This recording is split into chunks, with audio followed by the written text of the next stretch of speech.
The West Tech Research Center was founded in August 2075 in order to focus on the Greenhouse Initiative, the last extension of the Pan-Immunity Virion project. The project focused on applying new mutations to create edible plants that could greatly increase food production and combat the shortages that led to the food riots throughout the country. The company used Huntersville as a testing ground, after West Tech and the government saved it through a rural development grant. The added commerce and traffic from the research center led to an economic boom in the small town. West Tech funding started flowing to the local farmers in exchange for testing rights thereafter, but stopped in February 2076, just as the Greenhouse Initiative was shuttered and assets were transferred to the Forced Evolutionary Virus Initiative. The change voided most, if not all, of the contracts at the research center, with Dr. Wilfred Dumont, then head of research, scrambling to find a solution for the now jobless researchers. The company then began human experimentation as part of its FEV Advanced Mutations program. Due to the nature of the virus and its unpredictability, the facility's objective was to identify and isolate viable FEV strains. The most important of these was the introduction of one of the FEV strains to the water supply of nearby Huntersville, to observe the effects of long-term low-level exposure. The experiment began in February 2076, leading to an outbreak of what seemed like a rare strain of flu at first. The village was isolated and put under company guard, with any test subjects that attempted to leave the area hunted down and eliminated.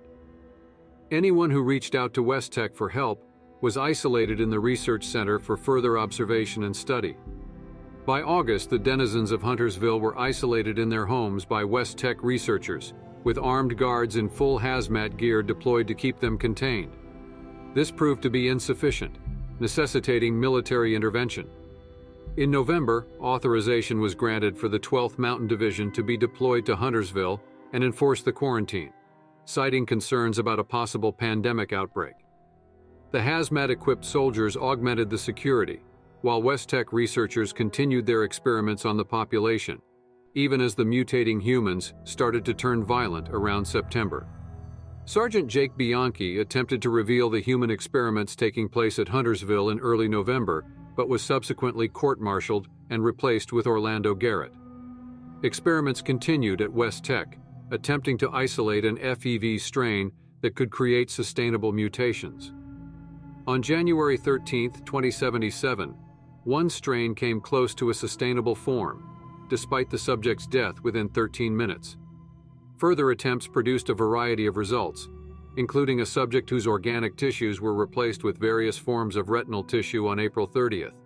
One killed 12 days into the mutation by its canines piercing the medulla oblongata on July 12th. And one subject committing suicide immediately after being transferred to a holding cell on September 5th. Beside experiments, the facility's personnel also started work on a neutralizing agent for FEV in May. Intense experiments with a variety of compounds eventually produced a working sample in June, capable of rendering FEV completely inert. The center also cultivated thousands of gallons to neutralize the FEV stored in tanks on site. In October 2077, the experimental strains produced what would eventually become the snallygaster on October 14th, with the researchers planning to observe once introduced to Huntersville. The experiment on October 23, 2077, the day of the Great War, created a massive headless creature later known as the Grafton Monster that was sedated and transported off-site for further research. The nuclear war interrupted the process and allowed it to escape. Shortly after, the surviving employees remained behind for a week, while their superiors attempted to make contact with headquarters, and failing that, with the U.S. Army units at Huntersville.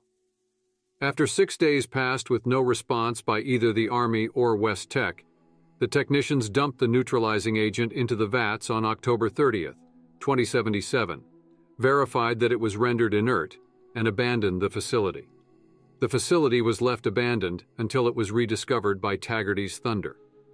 With the help of Grant McNamara, they were able to break through the security and discovered the atrocities inside, which motivated them to believe Roger Maxson and form the Appalachian Brotherhood of Steel. The facility was later explored by Enclave scouts, such as Dreyfus, seeking for a way to inflate the DEFCON rating in Appalachia. Although the FEV was rendered inert, the facility contained enough leftover data and systems to allow the enclave to breed supermutants and unleash them.